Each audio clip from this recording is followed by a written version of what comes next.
If there's a crisis, will you be able to get any cash out of the bank? Will the banks even have any cash?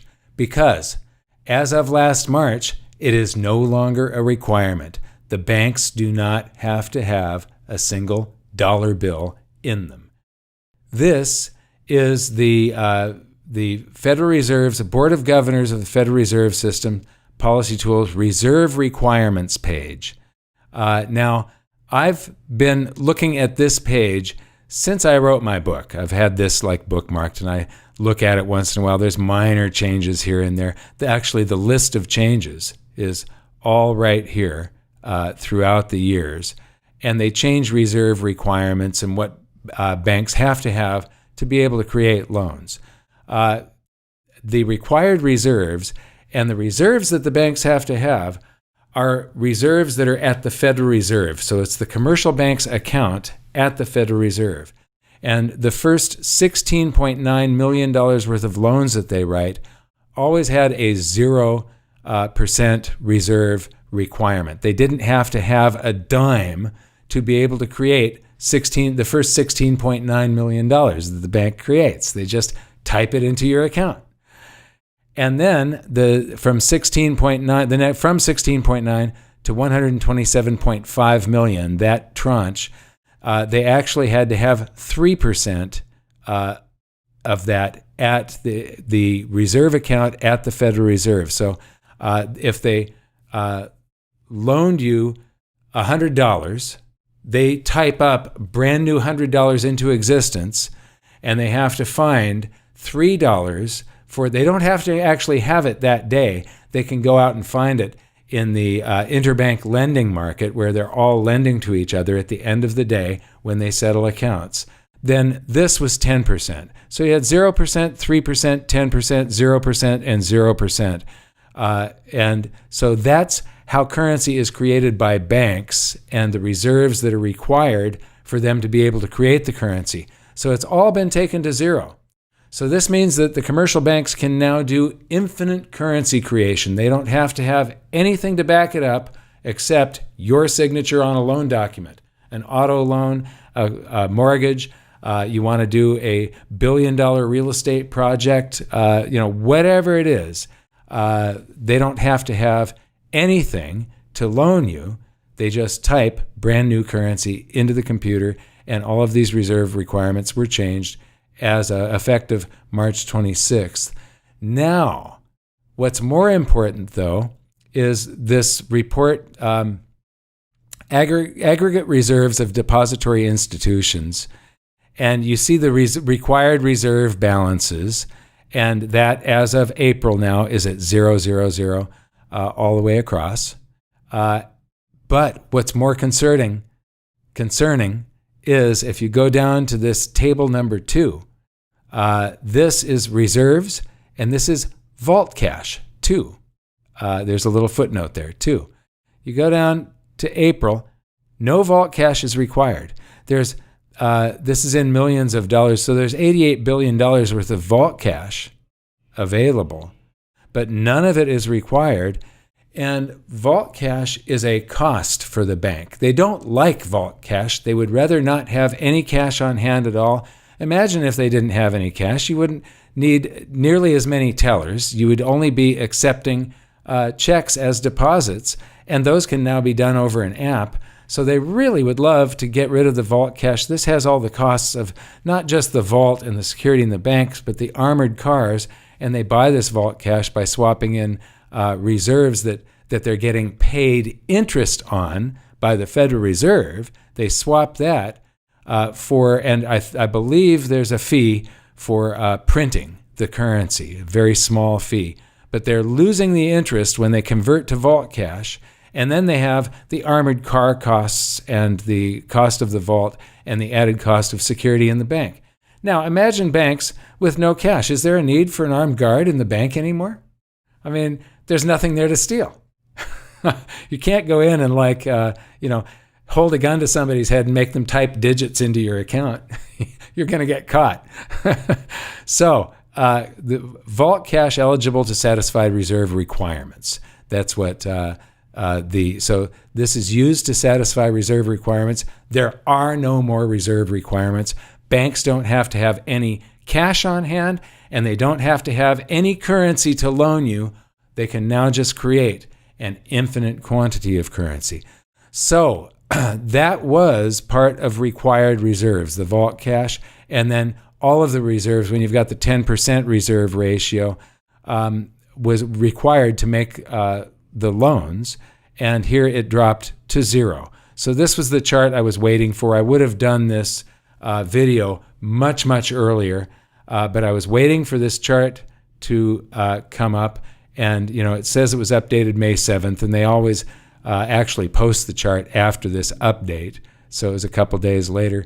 And all of the daily videos, I've had these tabs open on my web browser since March, waiting for this.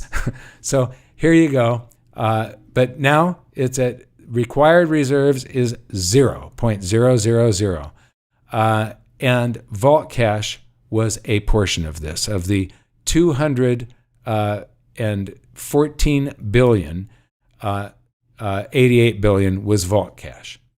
Now, where did that go? It just goes over into another column on the bookkeeping of the banks and the Federal Reserve. It goes into excess reserves. So this is excess reserves of depository institutions. And what you see here is this big jump, and the 214 billion that was over in required reserves is part of that jump. The other part of it, I'm going to explain in another video down the road, because it's very important to understand this. But this is excess reserves, and the banks are getting paid interest on this. It's called the interest rate on excess reserves. All you have to do is type IOER in this field here, and you'll see the interest rate on the excess reserves. So the total assets of the Federal Reserve is about $7 trillion. And you can see that there's a different angle here. I've lined this up so that the chart covers the same date range. And this has been slowing down, the creation of currency, and it's just about to surpass $7 trillion total assets. Remember, the assets are equal to the liabilities plus paid-in capital. So on the other side of assets this is what they bought by creating currency, and the currency is on the other side in the liabilities column. But you'll notice right here that this is slowing down a little bit. But when we go back to excess reserves, that's speeding up. So there's a reason for that. I'm going to show you in a separate video, and it's actually a very important reason to understand. So this is the total monetary base. So base currency is all of the Federal Reserve currency. The Federal Reserve currency is all of the reserves that the banks have. All the banks have accounts at the Federal Reserve.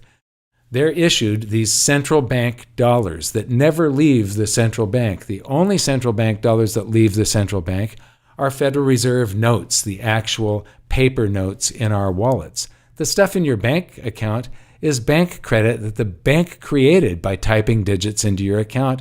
And as you've just seen, they don't have to actually have anything to loan you. They just type digits into your account, any quantity you want.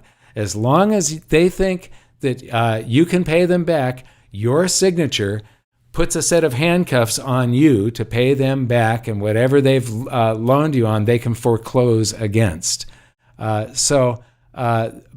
the total monetary base has exploded, and we're now about to, we're getting close to 5 trillion on the monetary base. Now, before the crisis of 2008, this was at 0.85 trillion. 0 point something, is my point here. 0 point, and here we are at 5. That's a big difference. And some of this is starting to show up in circulation. This is the M2 money stock, which the Federal Reserve says is the largest measure of the currency supply. They used to have an M3, and they discontinued that back in March of 2006. it was the broadest measure of the currency supply. And you can see that this has gone vertical in just the last several weeks here. So from March 9th to today, this is going vertical. And it has gained roughly $2.25 trillion there, it looks like. So that's important. But this is what cracks me up. They say that this is the broadest measure of the currency supply. So of the $17.3 trillion that's available of the total money stock, the largest measure of the money stock, 20.5 trillion of the 17.5 is available instantly. This is, they call it money, I call it currency. So this is currency of zero maturity. They don't know the difference between money and currency. I do. So money of zero maturity, they call it money stock. And that means currency that is instantly available right now. So what they do is they take M2 minus time deposits, and then they add in the big money market funds and stuff. And that has really grown here. It's taken off. It was at 17.3 and now it's at 20.5. So the currency supply is exploding, but these money market funds are over, I can't remember the size of them. It used to say down in these notes here, but you can find out on the Fed's website. So this includes the really big money that the brokerage houses are holding and stuff like that. And so the bailouts and everything, if you didn't receive, so this is what, $3 trillion?